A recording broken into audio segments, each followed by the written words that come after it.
When I was 17 years old, I had the privilege of going and hearing this man, Jim Rohn. And I remember I pulled up to the South Coast Plaza Hotel in Orange County, California, in my 1968 Baja Bug, and turned the thing off and handed the keys to the gentleman and said, "Take good care of this baby," as it exploded in the back. It had that little afterburn that was going on. I was wearing a two-piece blue leisure suit I got at the thrift store, a fake gold chain, and I went in there to go check out this event and figure out how I was going to take things to the next level. And as a 17-year-old boy, I'd read a lot of books. I was very passionate. I was a man looking for answers, a boy looking for answers.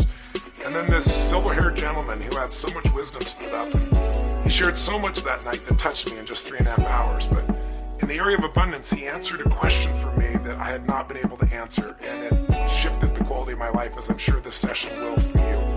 And what it came down to is I grew up in an environment where, I had 4 different fathers. That certainly didn't feel like an abundance.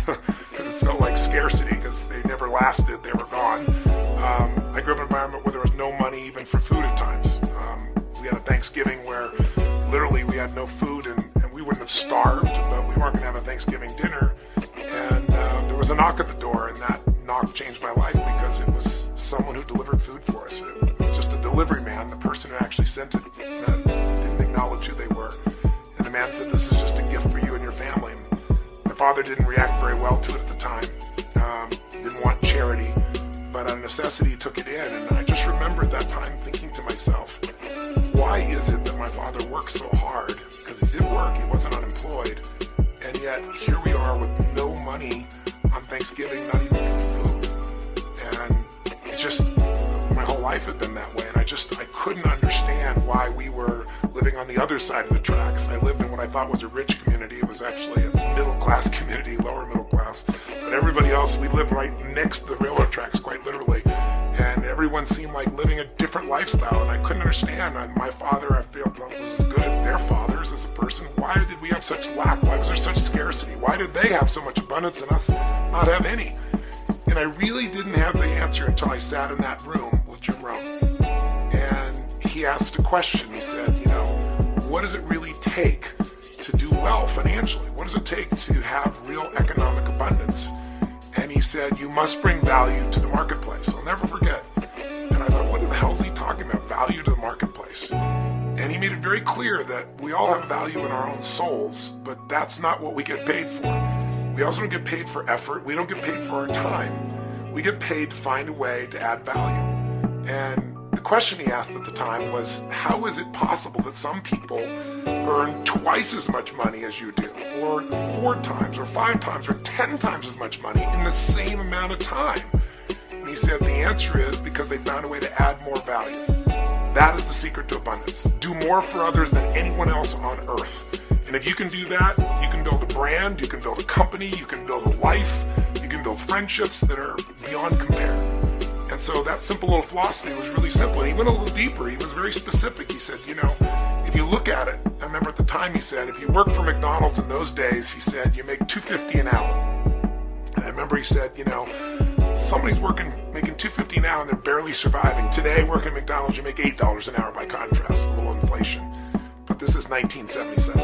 And he said, so why do these people make so little? And he gave the example back then of the gentleman who was the head of Disney, and he's made $52 million in the same year. One person's making $2.50 an hour, somebody else makes $52 million. He said, how is that possible? Isn't that fair? Isn't that unfair? And I remember at the time him pausing and saying, well, anybody can learn within an hour how to really do the numbers and use a cash register. In fact, today, you don't even know the numbers. You just push a button with a picture on it, right? So anybody can do that. It's not being disrespectful. So there's not a lot of added value. In fact, soon robotics will probably take most of that over because it's not something that expands the human spirit. It's not a complex task that makes us expand or grow and offer something.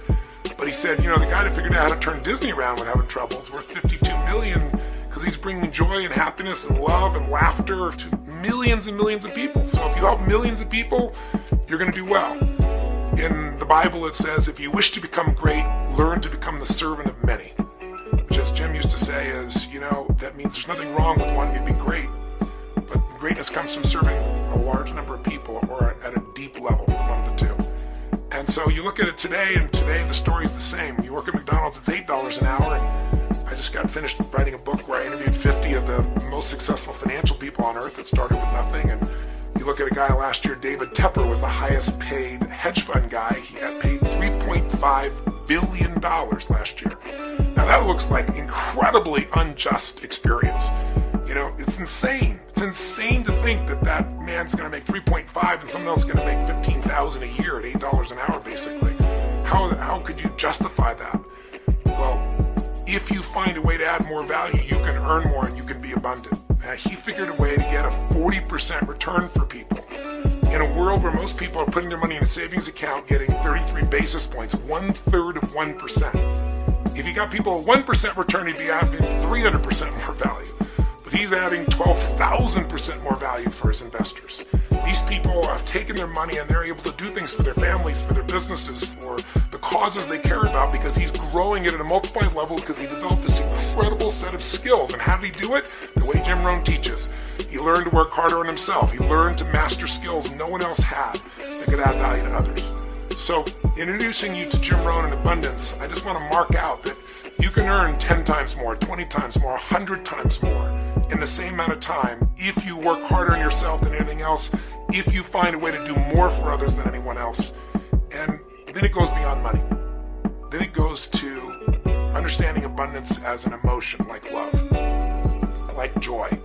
It's the most amazing thing. The more of it that we give, the more of it we experience inside. So I hope as you listen to the words of this teacher that sent me on a journey that's been a magnificent journey for me, because it's helped me to help not only myself and my family, but millions of people.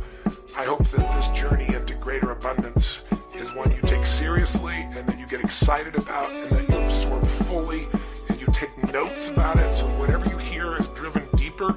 And I hope you repeat and come back to it again and again enough times until the words start to become emotions and the emotions are converted into actions, and those actions cause growth and added value in you and all those that you have the privilege to touch.